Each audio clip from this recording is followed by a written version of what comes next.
So just some historical notes on contemporary ironclad warships during the Crimean War, 1853-1856. This was a design presented by John Ericsson of Monitor fame to the Emperor Napoleon III, and he was not interested. So it wasn't submitted, and it shows you how John Ericsson was thinking at the time period. This is a radical departure from what warships were in that time period. This started, the next thing that occurred was during the Crimean War, the French took a barge basically and put ironclad structure on it, and they used that ironclad battery on an attack at Kinburn. We saw the main fortress destroyed in an action that lasted about 3 hours. What that did was it set off a naval arms race. The first was the French frigate Gloire, 1859. Next followed HMS Warrior in 1860. These two warships were innovative in design, were innovative in design and constructed of iron rather than wood, but they still look like our traditional warship. The story of the Monitor actually begins with the destruction of the Norfolk Navy Yard in 1861, fearing that the Confederacy would take control. The U.S. Navy destroyed the Norfolk Navy Yard. This included the sinking or burning of 11 naval vessels, and one of these was the steam frigate Merrimack, named for our own river. Almost immediately, the Confederate Navy began building the CSS Virginia using the burned hulk of the USS America, which they renamed Virginia. While lacking a manufacturing prowess of North, the Confederacy was quite resourceful in its use of limited capabilities. The purpose of which, the Virginia, was to destroy or eliminate. Does this have a pointer in it? Yes. Where is it? Yeah, the little red line at the top, you had it. Oh, I did it? Yep. Oh, yeah, okay. Ooh. One button at a time. All right. Because as you can see here in this map, the ocean is over here. This is the Chesapeake Bay. The Federal Navy had blockaded the entire area, preventing Confederate ships from entering or leaving. There was a serious blockage, and they wanted to destroy the Union Navy blockading Hampton Roads. So word of Merrimack's reconstruction and conversion was confirmed in the North in late February '62 when Mary Lou Vestal, who was of Norfolk, she was a freed servant of the Confederate engineers working on the Virginia. Well, she used her talents as a seamstress, and she made copies as much as she could, not all detailed, and she proceeded to take those through the lines, and eventually they ended up where she met with Secretary of the Navy Gideon Welles and presented the documents that she had. So, Southerners, as a rule, they weren't careful about in their conversations around African Americans. They were dismissive of their abilities, and they underestimated their value. And there was many, many African Americans who worked for the Union during the Civil War, bringing valuable information to the Union's forces. As a result of the information that she brought, Congress created a board to investigate designs. Secretary of the Navy Welles appointed 3 senior Navy officers to supervise the activity. Enter Cornelius Bushnell. He was a successful railroad magnate and a shipbuilder. At the beginning of the war, he offered his entire shipyard at New Haven, Connecticut, and other assets for the exclusive use of the federal government. I can't imagine that happening today. He was also friends with John Ericsson. The Monitor almost didn't happen, but through the efforts of Cornelius Bushnell, who convinced Ericsson to submit his design. John Ericsson met with Gideon Welles, the Secretary of the Navy, several naval officers, and even President Lincoln. This is a fanciful, but actually kind of correct drawing, which is in the Swedish American Museum in Philadelphia, Pennsylvania, showing this momentous meeting of these individuals. Cornelius Bushnell and John Erickson. There's actually a memorial that stands in Monitor Square Park in New Haven, Connecticut. John Erickson, born in Sweden, had been a resident of the United States for several years. He was an extremely talented engineer and a master organizer, and he had numerous patents, including the first patent on the screw propeller. He was also irascible, arrogant, and temperamental. There's no question he was a genius.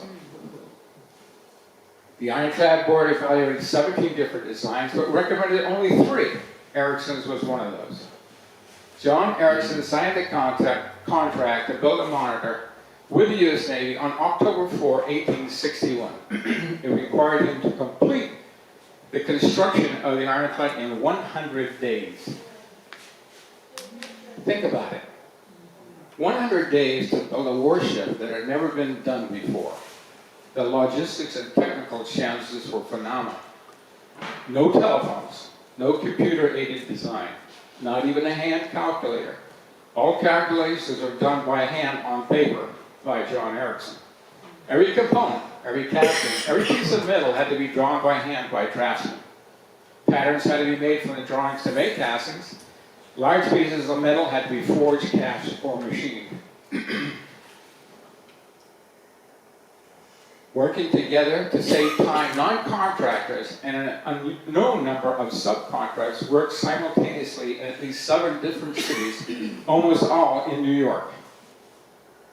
The assembly of these components would be at the Continental Iron Works in Greenpoint, Brooklyn, New York.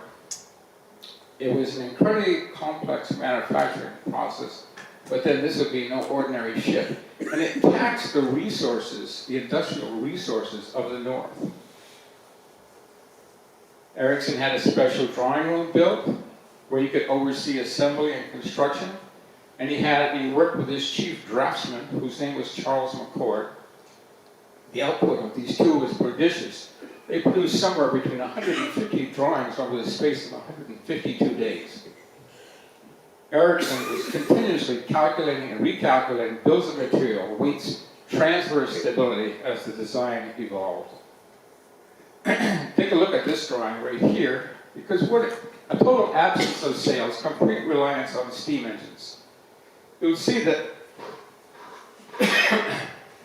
the actual Merrimack was only 12 feet. The entire hull was only 12 feet deep.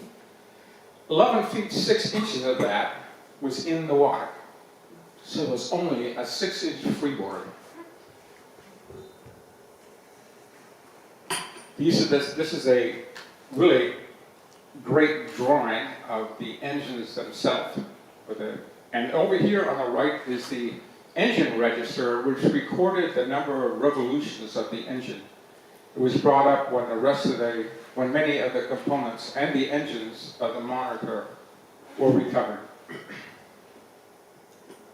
Now here's there was many surprises for myself even when I was preparing for this program. One of those, I always thought that John Erickson was the inventor of the revolving turret. It turns out he was not. It was this man here, Theodore Ruggles Toomey. And he's credited with the invention of the revolving gun turret. And Erickson knew this, and he worked with Toomey, and he got the patent rights and the permission to use his design in the building of the Monitor.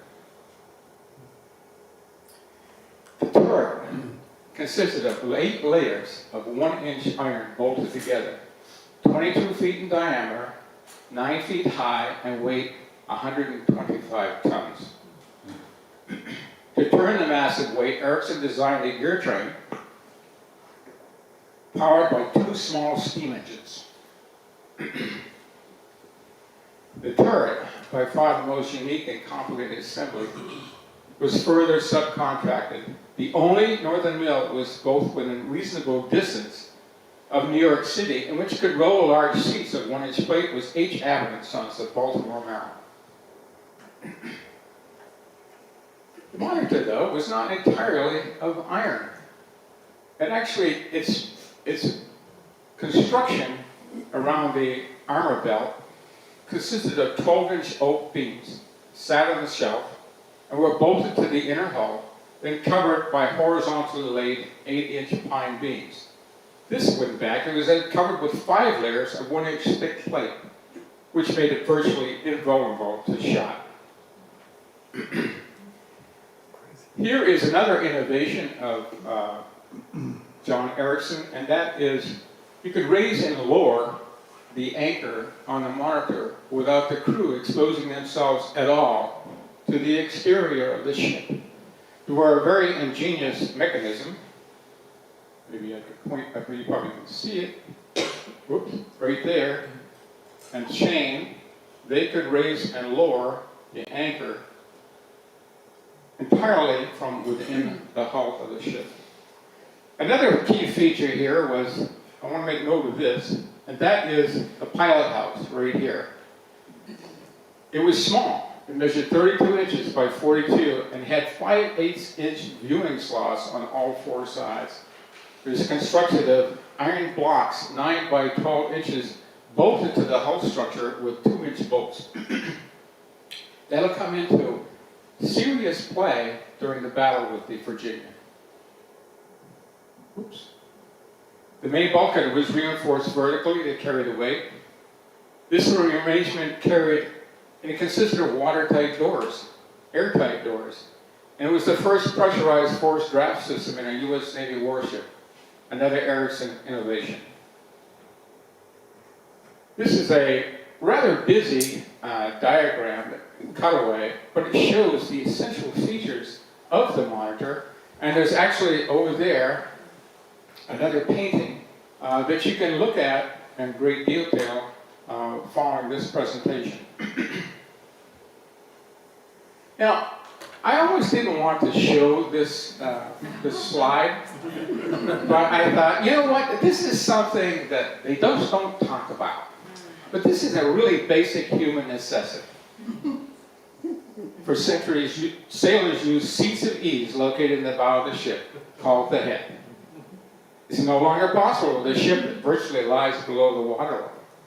So Erickson devised a system using water pressure and valves to accomplish this purpose.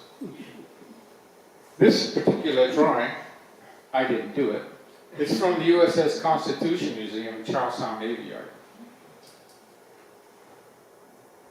Officers and enlisted men occupied the area in the forward part of the ship. All 49 enlisted men slung their hammocks in a space 16 feet by 25. Hammocks were used, just a little note there, hammocks were used on some Navy ships as late as World War II. Here's the officers' quarters and warden's cabin.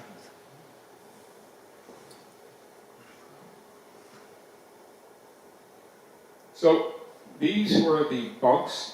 They were like little, and with built-in beds for the officers. I had toilet accessories here. This is all in walnut. And all of this was paid for. Erickson was the underwriter for the cost of all the officers' furnishings, including an oak table, hardwood chairs for the wardroom, lanterns, and shelves. The rooms were finished with canvas floor coverings, oriental rugs, goatskin mats, lace, and damask. 8 cabins lined the wardroom, which were finished with black walnut, berth, drawers, and closets. The officers of the Monitor dined at the wardroom table. Since the officers pooled their money in the mess, they purchased higher quality food and wine. Over here on the right is a setting of original tableware recovered from the Monitor. By contrast, the enlisted men were grouped in messes from 10 to 15 men and ate their meals off mess cloths laid on the deck. Enlisted men ate what the Navy provided, which was not necessarily the highest quality, but it was nutritious. Talk a little bit more about that later. The mainstay of Navy food was ship's biscuit, salt pork, beans, supplemented by canned foods and fresh meat and produce purchased on the open market by the purser. Fireman George Gear had this to say about the food when they spent the long summer on the James River. For breakfast, we had coffee and crackers soaked in pork fat, skilly-gilly. Other meals could include roast beef and potatoes. They were served 2 gills of grog per day. Talk a little bit more about that later on. Ordinarily, Gear did not drink, but he began to take the spirit ration to make the food more palatable. The launching of the Monitor. Thousands of people were on hand to witness the launching, and many skeptics were sure that the ship would sink immediately to the bottom of the East River. When the ship settled in the East River, its draft was in 3 inches of what he had calculated. That's an amazing thing for a hand calculation in that time period to be that close. Erickson missed the contract by missed the 100-day contract by a few days, but the Navy did not penalize him, and they paid him in full. Erickson, despite his usual self-confidence, he stood on the deck during the launching. So, not saying much about the Virginia, but it's good to actually have a comparison of the progenitors. The overall length of the Monitor, 175 feet, 42-foot beam, draft of 10.5 feet. Speed 8 knots. Displacement, almost 1,000 tons. Only 2 guns, 2 11-inch Dahlgrens. By the way, this is their actual 11-inch Dahlgren shell that's here on the ground in front of me. I'm going to take a look at that later. The CSS Virginia, by comparison, was huge. 275 feet, 100 feet longer. Draft, 23 feet. That would play a critical role in the Battle of the Monitor. So compare the draft between the Virginia and the draft with the Monitor. She drew twice as much as the Monitor did. She was also really, really slow. She could hardly maintain way in a strong current. And it was extremely unmaneuverable. It took her almost 45 minutes or an hour to make a 180-degree turn. Following the Monitor, dozens were built that played significant roles in the Civil War. 2 of these were built at the Portsmouth Naval Shipyard in Kittery. One of those was the USS Agamenticus, named after the main mountain, which I also have a painting, a photograph of right here. In all, there were 37 different Monitors built and in commission before the end of the war. Now let's talk about the human element. Before that, we have to start a little bit above and talk just in general about Civil War sailors in general, before we talk specifically about the Monitor crew. The men who would become sailors shared little in common with the men who joined the Army. This is an astonishing statistic. Almost 80% of all sailors came from 3 eastern states, New York, Massachusetts, and Pennsylvania. As many as 30% were foreign-born immigrants. And whereas farmers comprised the majority of the men in the Army, the majority of the men would be sailors, were artisans and laborers from urban environments. Many African Americans served in the Navy during the Civil War, as many as 15 to 20%. We'll talk a little bit more about that, because as soon as the blockade was posted along southern states and entries into different harbors of the South, as soon as the national flag was visible, African American slaves deserted their masters in droves and flocked to the flag. Now initially, it was the policy of the United States government to return escaped slaves. But many of the naval officers, in violation of that, refused to do so. Later on, when it became apparent, through the efforts of a Union general by the name of Benjamin Butler, who declared African American slaves who had escaped as contraband. And why? Because the South was using all of these slaves to build fortifications and do all the work that now freed up soldiers to do soldier work. So based on that, Benjamin Butler and later the United States government adopted that policy to declare all of these escaped slaves contraband, and therefore were not, by policy, to be returned. So sailors were a marginalized segment of 19th century society. They viewed them as a godless set of men who were characterized as coarse, crude, and brutish. The Civil War was the conjunction of two marginalized groups of the 19th century, sailors and African Americans. Unlike the Army, the Civil War Navy was fully integrated. The Army would not be integrated until 1949 by President Truman. African Americans served in the Continental Army prior to and during the Revolution. But when the Constitution was written in 1787, they were excluded.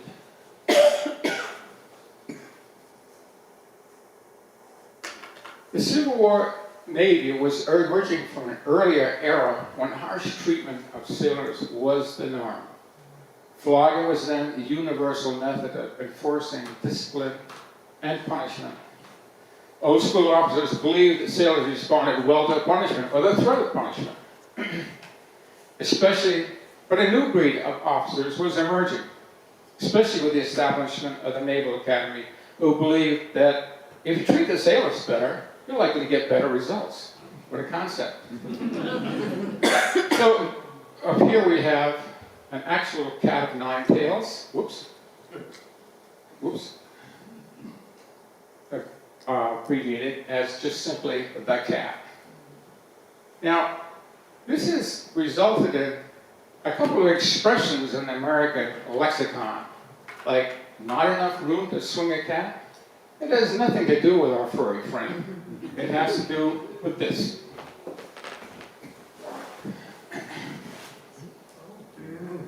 Because, and what it came down to mean was that if your ship was that small, not enough room to swing a cat.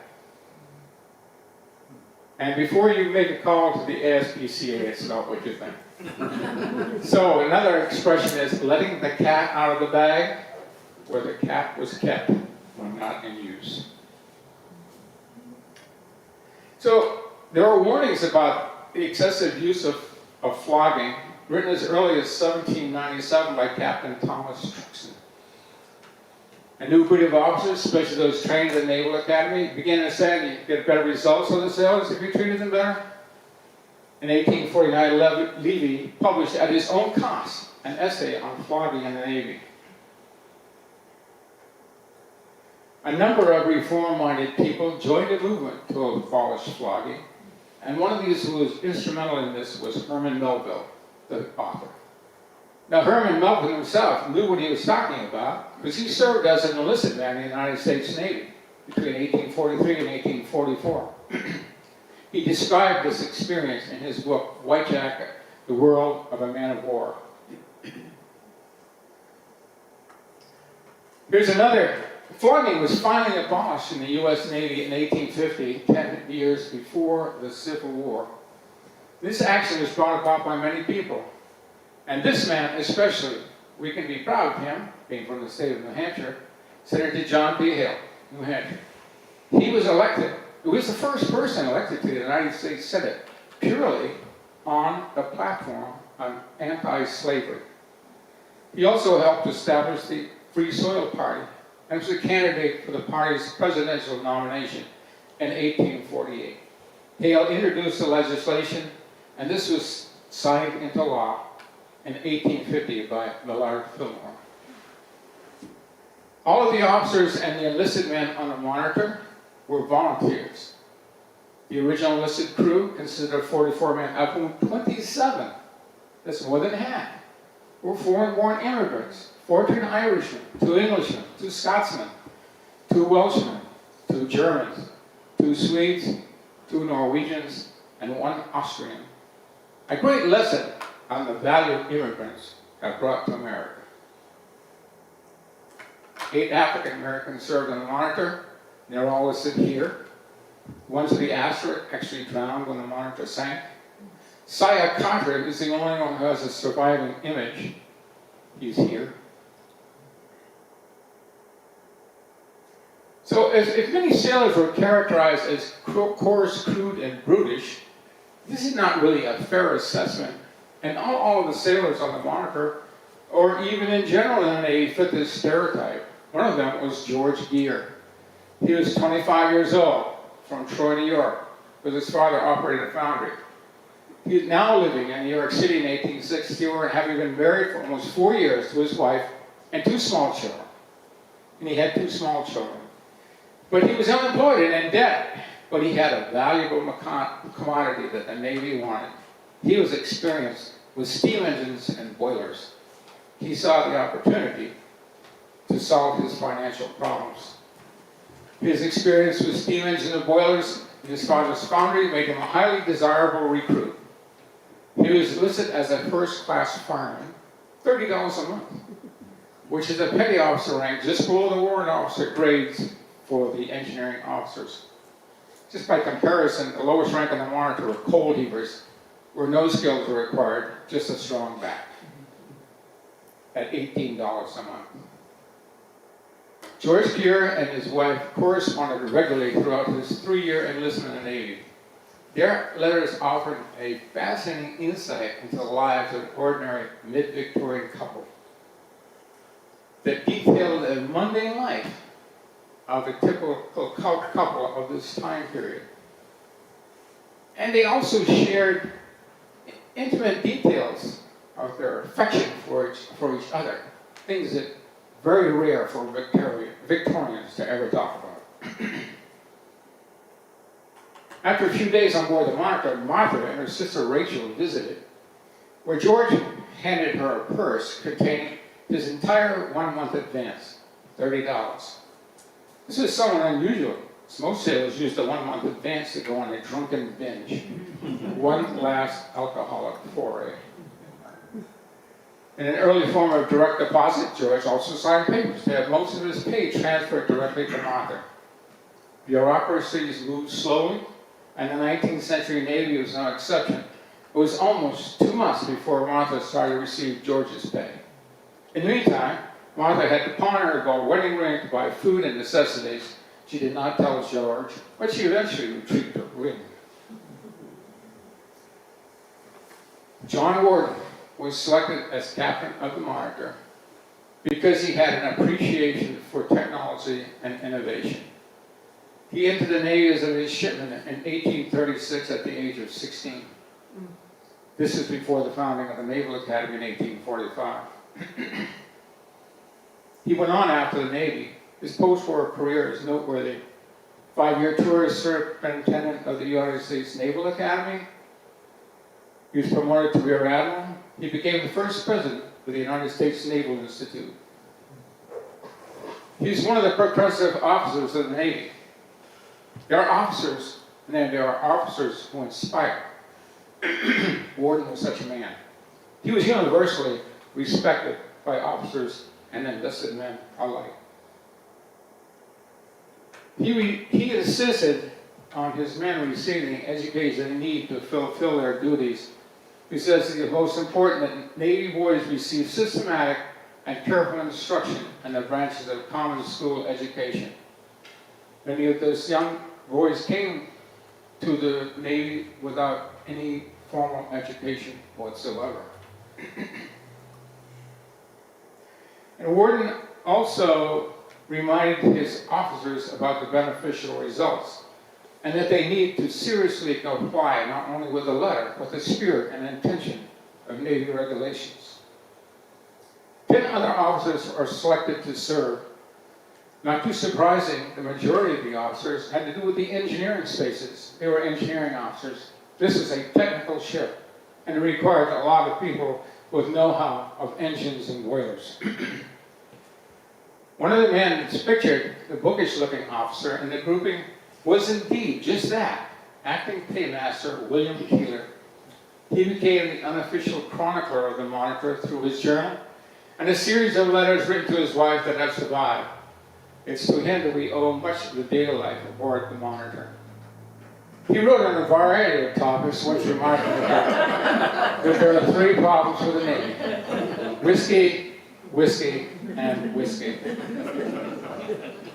Now, the Navy, since its inception, had actually subsidized the bad habits of sailors by issuing a spirit ration twice a day. So if sailors suffered from demon run, the fact that it was institutionalized contributed to some of the sailors' problems. Sailors were issued a spirit ration twice a day, at 8 bells in the morning. I can't imagine doing that early in the morning, but they did. So how much is a gill of spirits? This is a gill.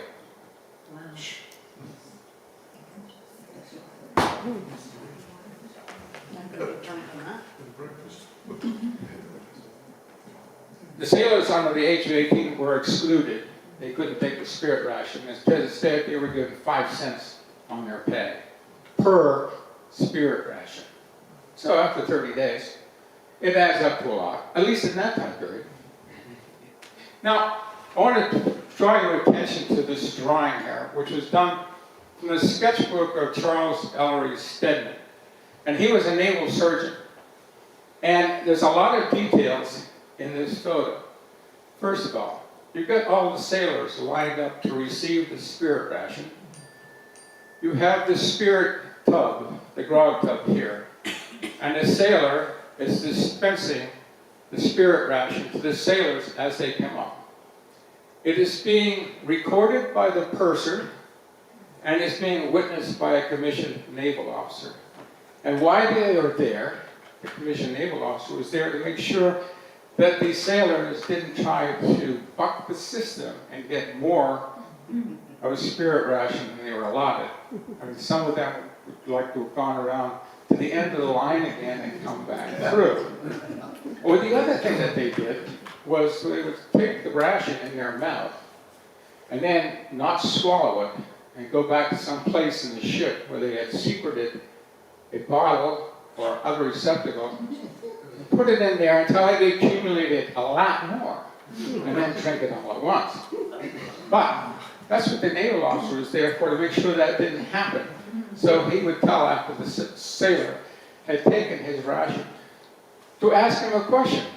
Sailor, who is the President of the United States? What is the name of this ship? And in order to answer, he had to swallow. The Battle of Hampton Roads, March 8th and 9th, 1862. The anniversary was just 2 days ago. The battle began when the large and unwieldy CSS Virginia steamed into Hampton Roads on the morning of March 8th and headed directly for the Union squadron. The first target was the USS Cumberland. Virginia rammed the Cumberland below the waterline and she sank rapidly, gallantly fighting her guns as long as they were above water. She took 121 seamen with her. Those wounded brought the casualty total to nearly 150. The firing from the Cumberland was totally effective on the Virginia. The shells and solid sawed just bounced off. Virginia then turned her attention on the Commerce, which had deliberately grounded herself. With her guns as ineffective as the Cumberland, the captain lowered the flag. The Virginia captain then ordered her set fire with hot shot. The Virginia then went after the Minnesota, but because the tide was falling rapidly, remember what I said about the draft of the Virginia, 23 feet, she couldn't reach the Minnesota, so she had to close the day's action and head back to Craney Point. So what was the result of the Battle of Hampton Roads on March 8th? Cumberland, KIA 121. Congress, KIA 120. Total for both ships 220. A single day record that would allow hold for the Navy until December 7th, 1941. On 6 March, 2 days before that first day battle within Virginia. The Monitor had departed New York bound for Fort Lauderdale, Virginia, and to the scene of the action, towed by the ocean-going tug Seth Lowe. The Monitor almost foundered on its trip due to high seas and was saved only by extreme exertions of its crew. USS Monitor to the rescue arrives late in the evening on March 8th and took up position directly in front of the USS Minnesota to intervene when the Virginia ventured out again, which she did at dawn on March 9th. She left her anchorage to resume her destruction. However, she found her way blocked by the newly arrived Monitor. The first shot of engagement was fired at Monitor by Virginia, which missed. This commenced a naval duel which lasted 3 hours. The unwieldy Virginia was low. It took about 45 minutes to make a 180-degree turn. The much nimbler Monitor could do that in less than half that time.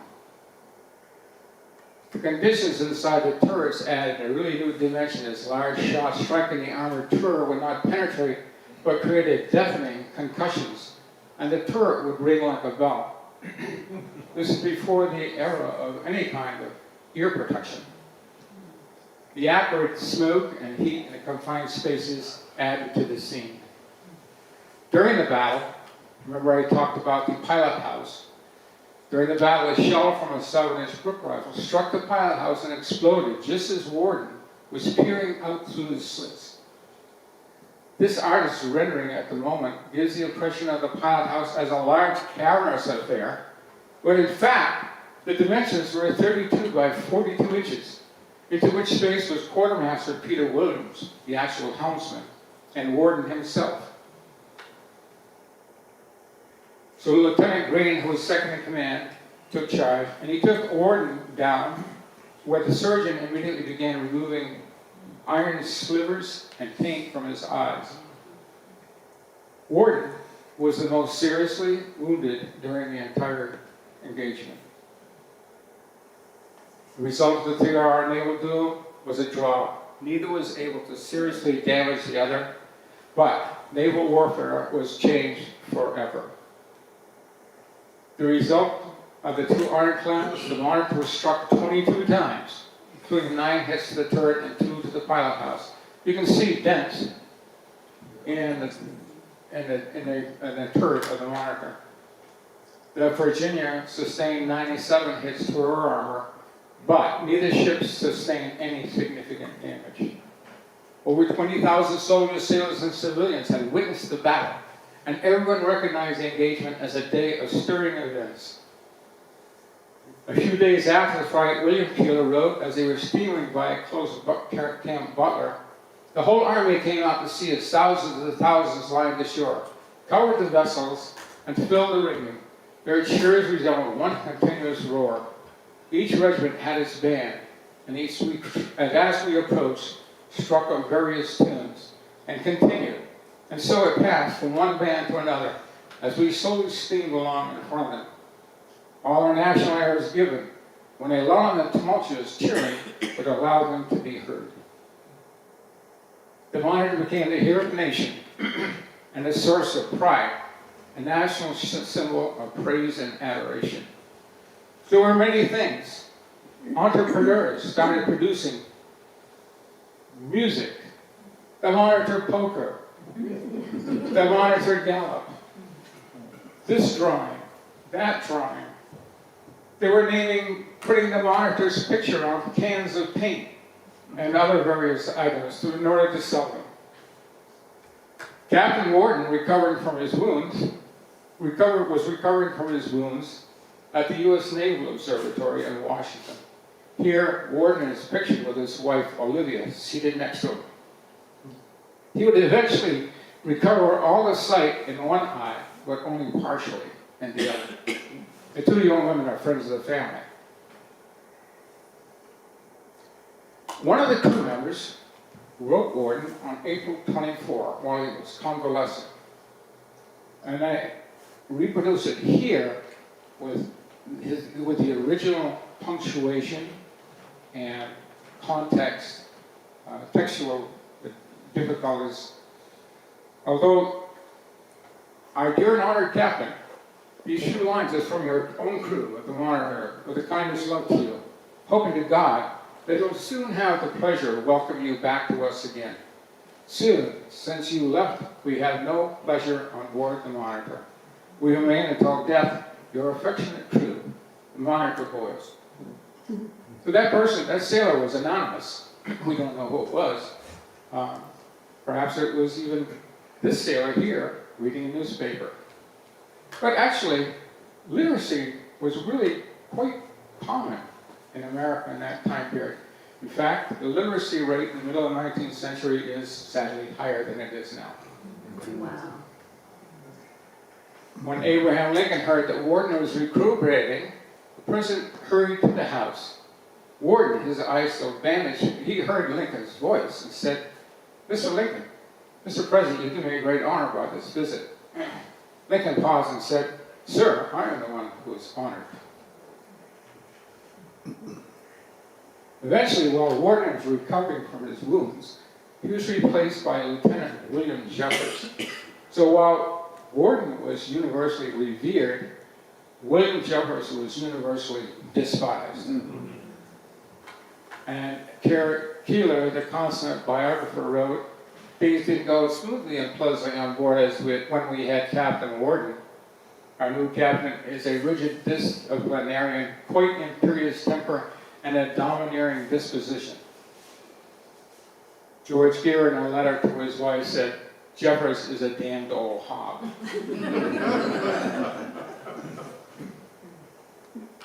So the CSS Virginia, what happened to the Virginia? It was intentionally destroyed by her crew in May because rich Norfolk was abandoned by the Confederates. And because of the draft of the Virginia, she couldn't get up the James River. And so nor could she get out to sea because it was blocked by all the federal vessels. So they had no choice. But they set it on fire and blew it up. George Gear actually recalled that, and he wrote about that in a letter to his wife. He says, "The Monitor boys had been robbed of their chance to destroy the ironclad. They wanted to fight it again." After the Battle of Drury's Bluff, the Monitor remained on the James River, providing support to McClellan's ill-fated Peninsula campaign. The weather was very, very hot. The crew, when they weren't engaged, they spent their time out on the deck of the ship. They even did their cooking. They moved the cook stove on the top of the deck, and they cooked out there. They slept out there. George Gear wrote in a letter to his Martha that as it was his duty to record daily temperatures, I found in the storeroom the temperature stood at 110, in the engine room 127, in the galley where they cooked 155, and on the berth deck where we sleep 85. So in September, the Monitor's engines and boilers were condemned. That was a common thing in that time period for steam engines and steam boilers. They often had to be retrofitted and done over. And that was the case for the Monitor. So she was told to report to the Washington Navy Yard for repairs. But before she was put into the dry dock, Lincoln, Fox, and various officials, and a few of Warden's close friends, arrived to ceremoniously review the vessel and pay respects. Monitor's crew assembled on the deck, with their officers in front, while Lincoln, Fox, and the other guests stood near the turret. When Warden, with part of his face still blackened from the wounds received at Hampton Roads, came aboard, the heavy guns in the Navy Yard were fired in salute. Lincoln came forward and greeted Warden, and then introduced him to the others. The sailors stood dutifully at attention for the formal ceremony, and when they were dismissed, they swarmed around Warden and embraced and shook hands with their former commander, and thanked God for his recovery and return. Warden, for his part, called each of them by name and spoke friendly to and complimented each of them personally. On December 24th, the day before Christmas, Orders were issued directing the Monitor to Beaufort, North Carolina, to join other warships for a joint Army-Navy expedition. She put to sea on December 31st, under tow from the steamship Rhode Island. It was soon in trouble as the storm increased. It was a storm encountered, and the storm increased in ferocity. Large waves were splashing over and completely covering the deck and pilot house. Despite all the efforts of the crew to save the Monitor, the captain, who was now bankhead, signaled Rhode Island to send boats to retrieve the crew. After a frantic rescue effort, Monitor finally capsized and sank stern first, approximately 16 miles southeast of Cape Hatteras, with a loss of 16 men. 47 were rescued, 16 were lost. George Ear did survive the sinking, so did William Keeler, so did Saya Carter. For the next 87 years, the remains and the location were forgotten. The Navy searched for and determined what appeared to be a wreck in the last known location, but strong currents prevented any further attempt to investigate. Interest in locating the ship revived in the early 1970s. On 27 August, the Monitor was discovered almost 111 years after sinking near Cape Hatteras at 230 feet of water. There was extensive damage to the stern of the wreck, which was of particular interest and puzzling. Large parts, the propeller and rudder assemblies were present but damaged. Scientists examined the photographic evidence, concluded it was unlikely that the sinking alone caused this kind of damage. And in fact it was, because during World War II, that part of the United States, the coast of America, was submarine U-boat, a U-boat zone where U-boats attacked and sank numerous ships off the coast of North Carolina, South Carolina, New Jersey even. Some of those sinkings actually occurred within sight of land. So on one of these routine trips by a U.S. Navy destroyer, the sonar man detected what he thought was a submarine, because the shape of the Monitor is very much like a submarine, and it's all iron, or mostly iron. So they dropped depth charges on it, and that's what caused most of the damage that was seen. So the major recovery efforts were started in 1995, and a growing number of relics required conservation and a proper home. In charge was the National Oceanographic, was NOAA, in charge of all marine sanctuaries. And they selected the Mariners Museum on March 9, 1987. So at 230 feet, the Monitor was just at the free dive limit of Navy divers. And here's the Monitor, here's the turret. When the Monitor sank, it turned upside down, it capsized. The turret came down into the sandy bottom, and then the hull came down and landed on top of it. Here's a U.S. Navy diver hovering over the wreck itself. The very first artifact they recovered from the wreck of the Monitor was the lantern, the last thing that was seen, suspended from the turret. It was found lying in the sand about 50 feet from the ship. Between 1998 and 2001, the engine, propeller, and shaft were recovered.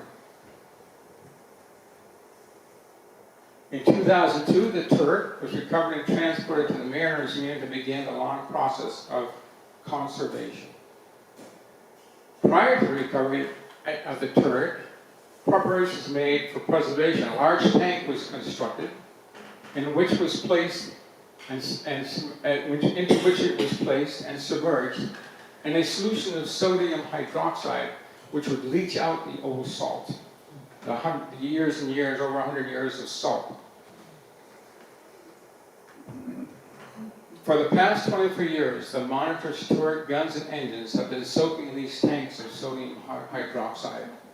The thicker the metal, the longer the duration. So periodically, tanks are drained and concretions are manually removed. So here is the engine as brought up in 2001. This is what it looked like in 2022, after they've been in the tank and after they remove encrustations. Beginning to look like it almost run again.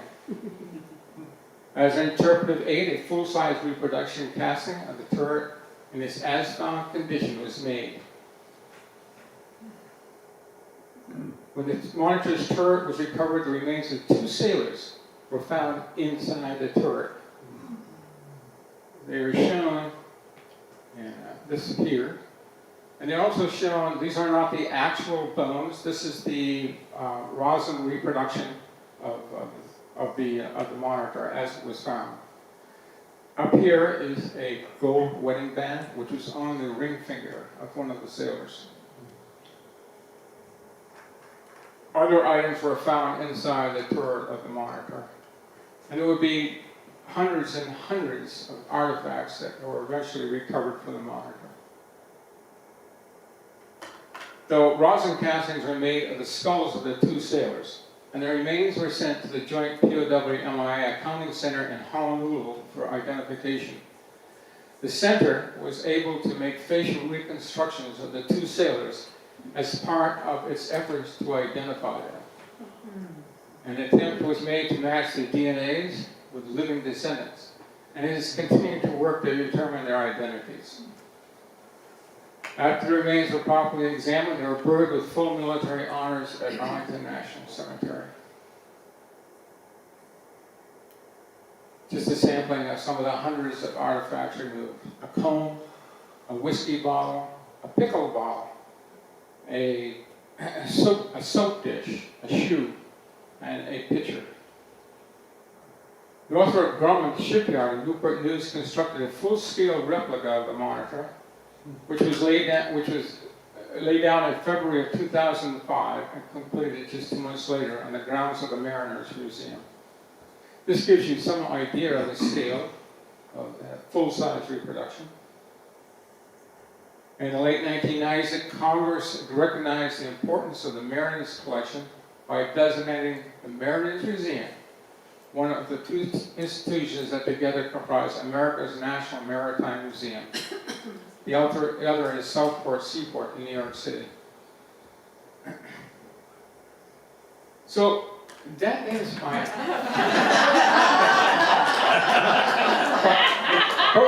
but wait, there's more. There's more. Because I was asked just recently, within the last 2 weeks, Dave, what are you having for refreshments? Because you know that we always try to have something that's relevant to what the topic is. All right, so let's just look at those just really briefly. So let's talk about what the daily rations were for a sailor in that time period. This is a contract with the government. And their diet, now it might not have been very appealing looking. The presentation of some of these meals might have looked pretty bad. Most of the things were boiled, there were stews and things like that. But actually, they exceeded 3,000 or 4,000 calories per day. When the opportunity presented itself, Keeler, who was also wearing 2 hats as the purser, he went ashore with a purser's steward and he purchased fresh fruit and vegetables. In Mr. Lincoln's Navy, Dennis Reynolds states that this Navy established a very efficient supply system. The USS Massachusetts carried fresh food, ice, mail, spare parts, and replacement sailors. One tar described with anticipation the arrival of the ship laden with barrels of potatoes, quarters of beef, and chunks of ice. The Navy ration shall consist of the following: 1 pound of salt pork with a half pound of beans, or 1 pound of salt beef with a half a pound of flour, or 3/4 of a pound of preserved meat with a half a pound of rice, 2 ounces of butter, and 1 ounce of desiccated mixed vegetables. Yeah, desiccated vegetables and desiccated potatoes were very common, and the Navy liked them because they took up less space and they didn't rot, they didn't spoil as quickly. So 1/4 of an ounce of tea and 1 ounce of coffee per day, and a gill of spirits. Actually, it's 2 gills per day, which I already pointed out how much a gill was. So the butter, as the sailor described, was often rancid. One sailor described the butter as strong enough to run a sawmill. There's no mention of whole potatoes, only desiccated. Coffee was readily available, so what the steam navy brought was the ready availability of hot water at all times to make coffee. Note the small amount of sugar. Sugar was very expensive. Instead, the Navy provided molasses. That was the universal sweetener. So what we're talking about, nutrition and things like that, let's just talk about scurvy, because it's the nemesis of mariners. And this is one of the other surprises that I found in preparing for this presentation, is that, ironically, there was a higher incidence of scurvy in the Army for the same war period, during the war. And I said, what? So Dennis Ringgold said that, so I looked at his source, and it goes back to the medical and surgical history of the War of the Rebellion. Scurvy was actually more common in the Army than it was in the Navy. So the cure for scurvy has been known since the 18th century, but the medical community did not understand the connection to a lack of vitamin C. In fact, they didn't know what any vitamins were at that time. But they did know what would cure the disease, and that came as a result of this man, James Lind, who was a Royal Navy surgeon. And he's credited with finding the cure for scurvy in 1748. And he conducted one of the first ever clinical trials, and he developed the theory that citrus fruits cured scurvy. It needs to be sailor. The sailor was not, when I talk about those daily rations, they didn't just like say, here, go cook these. No. That was the job of the ship's cook. So what did Navy cooks do with the provisions? Well, unlike the Army in this period, the Navy had designated rate for a cook. In fact, it's one of the oldest rates in the Navy. But that does not mean that they were graduates of Johnson and Wales. Cook knew what the daily provision was, and he knew how many sailors were on the ship. So he prepared the meals accordingly and cooked that quantity that was necessary. So the rations that were shown initially, those are the minimum quantities. Sailors probably had a lot more. And I don't recall any sailor saying that in any memoirs or journals saying he did not have enough to eat. He wouldn't always say the food was all that great, but he didn't say he didn't have enough to eat. So skilly gilly, a 19th century dish made by Frank, soaked crushed hardtack in pork or bacon grease. This ship's bread was available in almost unlimited quantities, and each daily ration provided about 1,727 calories. Just flour, water, and salt was baked to remove moisture and put up in barrels. So the daily ration for ship's biscuit was 1 pound, which is approximately 6 biscuits. But actually, they could have as much more of that than they wanted. It kept well aboard ship, because it was baked and all the moisture in it was removed. Lobscouse, basically it's just a stew. It's a meat stew. Potatoes, vegetables, spotted dog or spotted pig. These are one of the boiled bag puddings, very common in English-speaking in the English-speaking world for centuries. And there are many names and varieties: figgy pudding, plum pudding, boiled bag pudding, spotted dick. Why is it called spotted dick? Because it's got raisins in it. If it didn't have raisins in it, it would be called something else. With those little spots in there, the little spots of raisins, we call it spotted dick or spotted dog. Duff, another boiled bag pudding. So it's basically the same thing. They looked forward to it. Duff Day was something that they looked forward to. It was usually on a Sunday. And Gary told his wife that he would give you the receipt and you can try it. He thought it was great. Dandy Funk. Now this is a very interesting thing. It's made of crushed ship's biscuit, molasses, and fat, and baked in a dish. And here's this guy, a sailor on the USS Monitor, and he tells about it. He describes how he made Dandy Funk. Now, if you look at the ingredients in this, something jumps out at you. It sounds very familiar. What do you think it is? It's a close cousin to bread pudding. It's very, very similar to bread pudding. By the way, we have some over there on the table. Burgoo. oatmeal by another name. And navy bean soup. Now this is one of the most fascinating stories, because when I was researching this, I was seeing what sailors ate during the Civil War. Bean soup kept coming out, kept coming out, kept coming out. And so I started doing the research. It turns out navy bean soup went ashore and has been on the menu of the U.S. Senate for over 100 years. Every day they have bean soup. So George Gear said that bean soup was served 3 times a week on the Monitor. Now, growing up in New England, beans to us has got to be brown. You got to have molasses in it. You know, it just looks anemic. I mean, it just looks like this is so sad. But actually, I made this, and there's some over there. You can try it if you like. It's really tastes really quite good. You try it out. Officer's Mess. Christmas aboard the Monitor, 1862. The officers could board a gourmet meal. Keeler says he sent his wife Anna a description. Soups, fish, oysters, in every style. Turkey and other poultry and meats. Enough to start a Chatham Street eating house. I don't know what that is. For dessert, oranges, pineapples, apples, figs, raisins, 5 different kinds of nuts, peaches, strawberries, raspberries, plums, cherries, quinces, etc., in cans, mince and apple pies and cakes without end. The enlisted men's mess. They observed the holiday as best they could. Crewman Jacob Nicholas solicited money from his messmates, and they pooled their money, $1 apiece, to have an enjoyable Christmas dinner, which consisted of chicken stew, stuffed turkey, mashed potatoes, and soft bread, as well as plum pudding and some nice fruit cake with apples for dessert. Nicholas told his father that the dinner was a good one, I can assure you. So that is it. That's my presentation.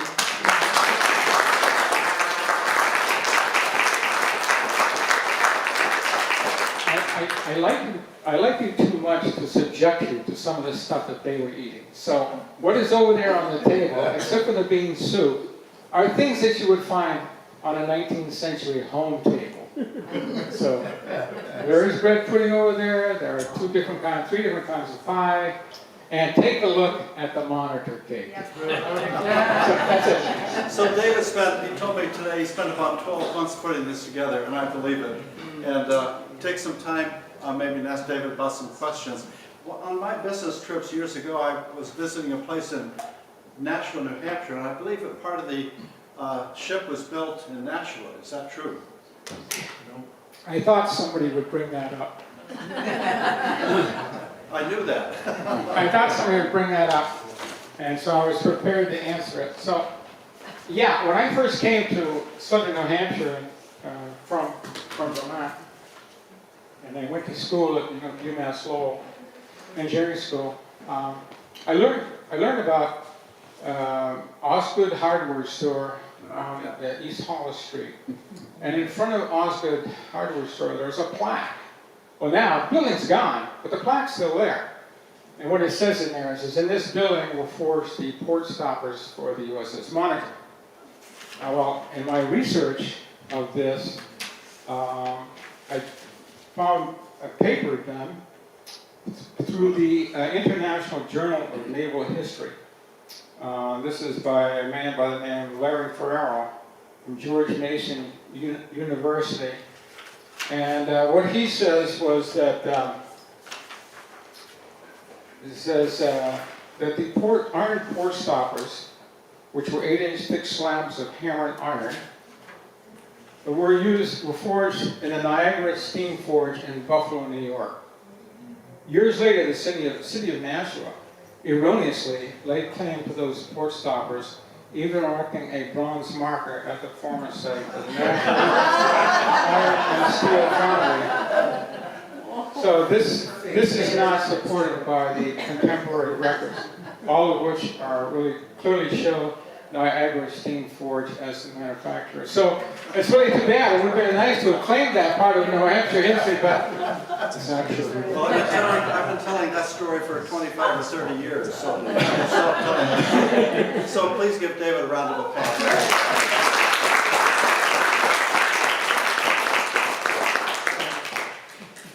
And we'll see you on April 8th for the next go-around.